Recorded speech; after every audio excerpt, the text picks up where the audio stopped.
Hello students, स्वागत है आप सभी का हमारे यूट्यूब चैनल पर जिसका नाम है सौरभ क्लासेस। आज मैं एमए सेमेस्टर 2 के सब्जेक्ट कोड CC6 जो है इकोलॉजी एंड एनवायरनमेंट का एक काफ़ी महत्वपूर्ण विषय, प्राचीन भारतीय संस्कृति एवं साहित्य में पर्यावरण संरक्षण की अवधारणा, इसे लेकर उपस्थित हुआ हूँ। ये आपके अध्ययन के लिए काफ़ी आवश्यक है। तो चलिए इस विषय को प्रारंभ करते हैं। भारतीय संस्कृति में पर्यावरण को देवतुल्य स्थान प्राप्त है। भारतीय संस्कृति में वेदों, अरण्यकों, ब्राह्मणों, पुराणों, उपनिषदों, महाकाव्यों इत्यादि धार्मिक ग्रंथों का महत्वपूर्ण स्थान है। आदिकाल से ही प्रकृति के विविध रूपों यथा सूर्य, चंद्रमा, धरती, नदी, पर्वत, पीपल, गाय, बैल आदि की पूजा का विधान भारतीय संस्कृति का अभिन्न अंग रहा है। पर्यावरण मनुष्य की जीवनदायी संता है। भारतीय संस्कृति में भौगोलिक, खगोलीय एवं प्राकृतिक पर्यावरण की चिंता के साथ नैतिक एवं आध्यात्मिक पर्यावरण के प्रति भी विशेष ध्यान दिया गया है। हमारे मूलभूत संस्कारों में धर्म में ऐसे पवित्र विचारों को शामिल कर दिया गया है कि हम स्वतः मानसिक, वाचिक, कायिक शुचिता का व्यवहार करें। पर्यावरण का अर्थ है कि हम अपने चारों ओर के आवरण को संरक्षित करें और तथा उसे अपने अनुकूल बनाएं। पर्यावरण और प्राणी एक दूसरे पर आश्रित हैं। यही कारण है कि भारतीय चिंतन परंपरा में पर्यावरण संरक्षण की अवधारणा उतनी ही प्राचीन है जितना प्राचीन धरती पर मानव जाति का ज्ञात इतिहास। आदिवासियों के संदर्भ में जल, जंगल और जमीन का महत्व आज भी नजरअंदाज नहीं किया जा सकता। सृष्टि में प्राणी मात्र का जीवन प्रकृति के बिना असंभव है। वर्तमान समय में दुनिया की सबसे भयावह स्थितियों में से एक है पर्यावरण प्रदूषण, जिसे धरती ने मनुष्य को जन्म दिया। आज वही मानव इसे नष्ट करने को आतुर है। प्राचीन भारतीय ऋषि मुनियों ने इस समस्या को पूर्व में ही स्पष्ट कर दिया था। यद्यपि उस समय में प्रदूषण की समस्या का आभास अवश्य हो गया था। वास्तव में मानव प्राचीन काल में प्रकृति के अनुरूप जीवन यापन करते थे, परंतु विकास के अंधे दौड़ में मानव ने प्रकृति के अनुरूप जीने के स्थान पर प्रकृति को अपने अनुकूल बनाने का प्रयास किया, जिस कारण पर्यावरण प्रदूषण हुआ और पर्यावरण का संतुलन अव्यवस्थित हो गया।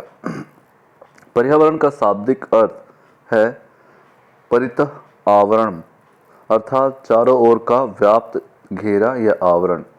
भारतीय संस्कृति में पर्यावरण शब्द का प्रयोग परिधि और परिवेश के रूप में प्राचीन काल से होता रहा है। यजुर्वेद में पर्यावरण की परिभाषा दी गई है। परित अविनोदितः पर्यावरणम, अर्थात जो चारों ओर से आवृत करता है वही पर्यावरण है। प्राचीन काल से ही भारत में ऋषि मुनियों को प्राकृतिक संरक्षण और मानव स्वभाव की गहरी जानकारी थी। उन्हें आभास था कि मानव अपने क्षणिक लाभ के लिए कई मौकों पर गंभीर भूल कर सकता है, इसलिए उन्होंने प्रकृति के साथ मानव के संबंध विकसित कर लिए ताकि मनुष्य प्रकृति को गंभीर क्षति पहुंचाने से बचे। यदि ये परंपराएं न होती तो भारत की स्थिति भी गहरे संकट के किनारे खड़े किसी पश्चिमी देशों की तरह होती। प्राचीन परंपराओं और साहित्यों में कहीं न कहीं प्रकृति का संरक्षण किया है। सनातन धर्म का प्रकृति के साथ कितना गहरा रिश्ता है, इसे इस बात से समझा जा सकता है कि दुनिया के सबसे प्राचीन ग्रंथ ऋग्वेद का प्रथम मंत्र ही अग्नि की स्तुति में रचा गया है। प्राचीन भारतीय जीवन पद्धति वैज्ञानिक जीवन पद्धति थी। ज़्यादातर प्राचीन भारतीय परंपरा के पीछे कोई ना कोई वैज्ञानिक रहस्य दिया हुआ है। जियो और जीने दो प्राचीन भारतीय दर्शन का सार है। प्राचीन संस्कृति का यह सह-अस्तित्व का सिद्धांत लोगों की प्रकृति के प्रति अधिक संवेदनशील बनाता है। वैदिक ऋचाओं में प्रकृति के प्रत्येक अवयव के संरक्षण एवं संवर्धन के निर्देश मिलते हैं। प्राचीन ऋषिगण यह जानते थे कि पृथ्वी पर जीवन का आधार जल और जंगल है, इसलिए उन्होंने पृथ्वी की रक्षा के लिए जल और जंगल को महत्वपूर्ण मानते हुए कहा है, वृक्षात वर्णति पर्जन्य पर्जन्यादन्न संभवता, अर्थात वृक्ष जल है, जल अन्न है, अन्न ही जीवन है। जंगल को हमारे ऋषि अन्नदायक कहते थे। अरण्यते पृथ्वीनि स्नोन्नमस्तु। यही कारण है कि हिंदू जीवन के 4 महत्वपूर्ण आश्रमों में से ब्रह्मचर्य, वानप्रस्थ और संन्यास, इन 3 आश्रमों का सीधा संबंध वनों से ही है। वास्तव में इन्हीं वनों से हमारी सांस्कृतिक विरासत का संवर्धन हुआ है। प्राचीन काल में वृक्ष को देवता मानकर पूजा करने का विधान था। वृक्षों की पूजा करने का विधान के कारण प्राचीन भारतीय स्वभाव से वृक्षों के संरक्षक हो जाते थे। सम्राट अशोक और विक्रमादित्य के शासन में वनों की रक्षा सर्वोपरि थी। चाणक्य ने भी आदर्श व्यवस्था में अनिवार्य रूप से अरण्यपालों की नियुक्ति करने की बात कही है। हमारे महर्षि यह भली प्रकार जानते थे कि पेड़ों में भी चेतना होती है, इसलिए उन्हें मनुष्य के समतुल्य माना जाए। ऋग्वेद से लेकर बृहदारण्यक उपनिषद, पद्म पुराण एवं मनुस्मृति सहित अन्य वाङ्मयों में इससे संदर्भ मिलते हैं। छांदोग्य उपनिषद में उद्दालक ऋषि अपने पुत्र श्वेत केतु से आत्मा का वर्णन करते हुए कहते हैं कि वृक्ष जीवात्मा से ओतप्रोत होते हैं और मनुष्य की भांति सुख दुख की अनुभूति करते हैं। प्राचीन दर्शन में एक वृक्ष की मनुष्य की 10 पुत्रों से तुलना की गई है। 10 कूप समावापी, 10 वापी समोद्वृत्त, 10 दृढ़ समोपुत्रो, 10 पत्र समुद्रम।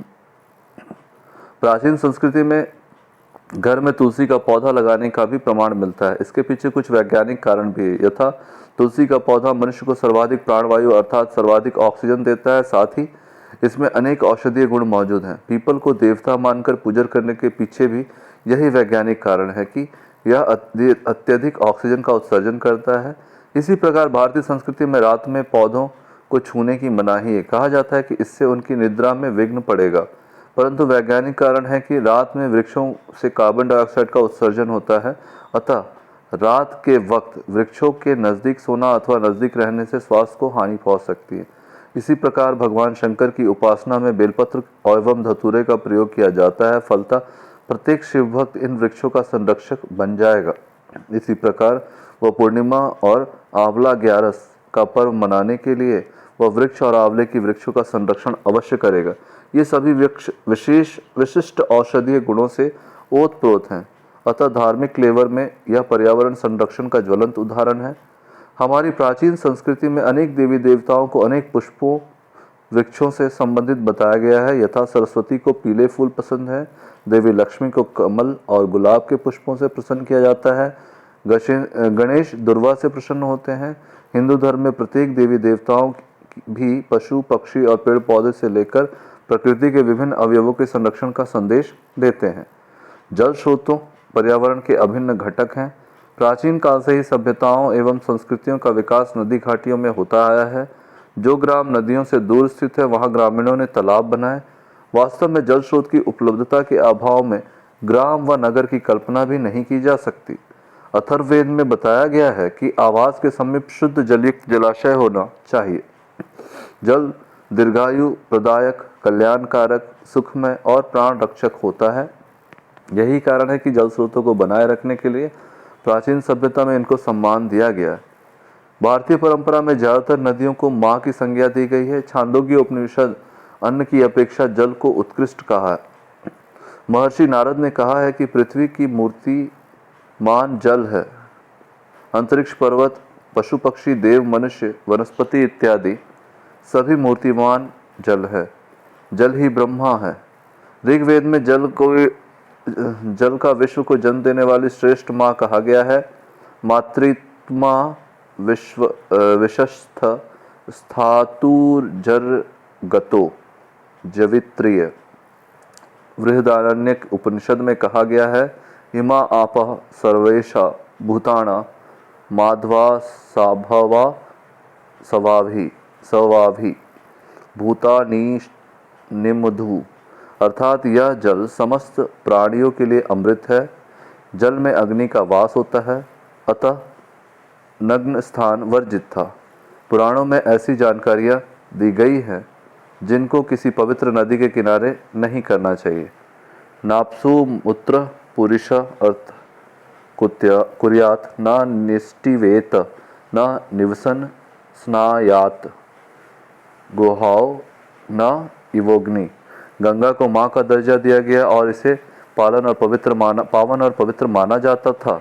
मनुस्मृति में मनु ने लिखा है कि किसी व्यक्ति को पानी में मलमूत्र अथवा थूकना नहीं चाहिए।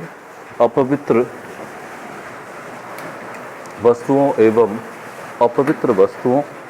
एवं रक्त विष निष्कृष्ट जल को नदियों में नहीं प्रवाहित करना चाहिए। प्राचीन भारतीय संस्कृति में धार्मिक परंपराओं से जोड़कर पर्वतों को भी महत्ता स्थापित की गई है। देश के प्रमुख पर्वत देवताओं के निवास स्थान हैं। आज के औद्योगिकरण के युग में यदि पर्वत धार्मिक आस्था के केंद्र नहीं होते तो कब के खनन माफियाओं के लालच की भेंट चढ़ चुके होते। भारतीय परंपरा में विंध्यगिरी महाशक्तियों का वास स्थल है। कैलाश भगवान शिव की तपोभूमि है। हिमालय को भारत का किरीट यानी मुकुट कहा जाता है। महाकवि कालिदास ने कुमार संभवम में हिमालय की महानता और देवत्व को बताते हुए कहा है, अस्तुस्तया दिशि देवात्मा हिमालयो नामः नागधिराज। भगवान श्री कृष्ण ने गोवर्धन पर्वत की पूजा का विधान इसलिए शुरू कराया क्योंकि गोवर्धन पर्वत पर अनेक औषधियाँ थीं। मथुरा के गौपालक यही पशु चराते थे, अर्थात गोवर्धन पर्वत ही उनके जीवन का आधार था। मथुरा वृंदावन समेत आज भी पूरे देश में दीपावली के बाद गोवर्धन पूजा धूमधाम से मनाई जाती है। इसी प्रकार प्राचीन भारत में हमारे महर्षियों ने जीव जंतुओं के महत्व को पहचान कर उनकी भी देव रूप में अर्चना की। मनुष्य और पशु प्राकृतिक पर्यावरण में एक दूसरे पर निर्भर हैं। प्राचीन संस्कृति में गाय, कुत्ता, बिल्ली, चूहा, हाथी, शेर, मोर, बैल, यहाँ तक कि विषधर नागराज को भी पूजनीय बताया गया है। सनातन धर्म को मानने वाले प्रत्येक परिवार में पहली रोटी गाय के लिए और आखिरी रोटी कुत्ते के लिए निकालकर अलग कर दी जाती थी। चिट्टियों को आटा डालने की परंपरा प्राचीन काल से चली आ रही है। पक्षियों एवं कौवों के लिए भी घर के मुंडेर पर दाना पानी रखा जाता था। पितृपक्ष में तो कौवों को बकाया निमंत्रित करके दाना पानी खिलाया जाता था। प्राचीन संस्कृति में गाय को मां कहकर उसकी पूजा की जाती थी। नागपंचमी के दिन नाग की पूजा की जाती थी। नाग के विष से प्राण रक्षक औषधियों का निर्माण होता था। इस प्रकार भारतीय जीव जंतुओं का संरक्षण प्राचीन भारतीय संस्कृति का मूल था। प्राचीन भारतीय संस्कृति एवं साहित्य में वनों, जीव जंतुओं एवं जलस्तरों की स्तुति नहीं की गई, बल्कि पृथ्वी की उपासना के साक्ष्य मिलते हैं। जननी जन्मभूमिश्च स्वर्गदपि गरीयपि, अर्थात जन्मभूमि की तुलना स्वर्ग से करते हुए उसे स्वर्ग से श्रेष्ठ बताया गया है। हमारी प्राचीन परंपरा में धरती को माँ का दर्जा दिया गया है।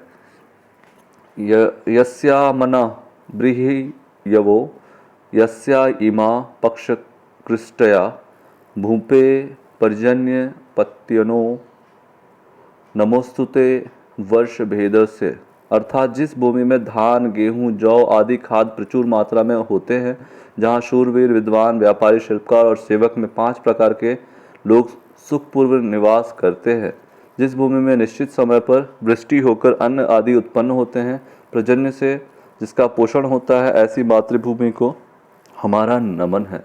निष्कर्ष, उपरोक्त विवेचन से यह स्पष्ट है कि प्राचीन भारतीय संस्कृति एवं साहित्य में पर्यावरण संरक्षण की अवधारणा स्पष्टता परिलक्षित होती है। प्राचीन साहित्यों के अनुशीलनों से पता चलता है कि मनुष्य को अपनी इच्छाओं को अपने वश में रखकर प्रकृति से उतना ही ग्रहण करना चाहिए कि उनकी पूर्णता को क्षति ना पहुँचे।